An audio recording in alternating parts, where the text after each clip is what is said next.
Hey, what's going on, guys? This is Charles Sconia, live from the living room. And you may have seen my last video on day 7, which was the wall squat. We're gonna pretend that that wasn't 2 minutes ago when I finished that video.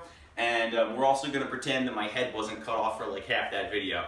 But good enough is good enough. And you saw the video, and we're cranking out this video because we have all of March to throw some moves in, so we got to get it in. Okay, so we worked on the wall squat, and that was a great move to work on posture, hip strength. The squat is one of the major exercises, works the major muscle groups. It's a total body move, especially when we start throwing weight on it. It becomes very difficult. A lot of people think of the squat as a resting move, so we'll throw that in eventually and talk about what that's about. But the squat's kind of other cousin, so to speak, the hip hinge or the deadlift, is a simple expression of, with a somewhat straight leg or fixed position here, less folding at the hips, and dropping at the knees at the same time. We're basically expressing the idea of extension out of the hamstrings and also the glutes. Okay, so a lot of people you see do a deadlift, they'll grab the bar and they'll pull it all the way up, right? So that's one way to do it. We can also throw our arms across our chest, leave a slight little bounce in our knees here, feel how the hips move and how the knees react, right? We don't want to lock up our knees every time we go to do something or extend. A lot of people will come up and they'll lock those knees out. Don't really need to do that. Let the knees hang loose for a second.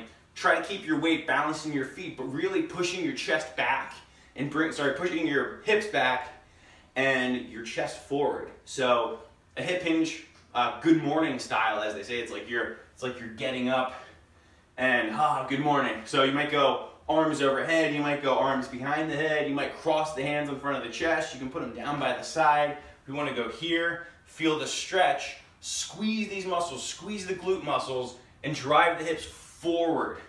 See how the knees are still slightly bent? Don't really need to lock them out right now. It's not really important. What we want to do is get the expression of the back part of the body, the posterior kinetic chain, right? What's a kinetic chain? It's a chain throughout the body that links together either by function or anatomy. The posterior kinetic chain is the ligament that runs all along the back of your body, down through the back, the erector spinae, other back muscles, the glutes, the hamstrings, and that's what helps us stay up straight, right? We don't fall down because this starts to pull us backwards. So that's why back health, hamstring, and glute strength is really important. So this exercise rules. You gotta do it. It's the best thing ever. And I want you to do straight into it, 15 reps. This is a little bit easier than the squat, but we wanna make sure of a few things. Foot placement, knees, hips back, chest forward. We want to keep the back straight. We don't want to be looking up. Look where you're going. Look down just like this a little bit, right? Stretch all through here. Push my heels into the floor, up, back down, push up again. And you'll just feel this stretch and this sling sort of sensation, and you can drop back up. Take it a little bit slower. Go down, count, 3, 4, and come back up. So knock out anywhere from 3 to 4 sets of 15 reps. If you get bored, comment below and I'll give you some variations. But look out for day 9 of New Movement March and enjoy the hip hinge. Thank you.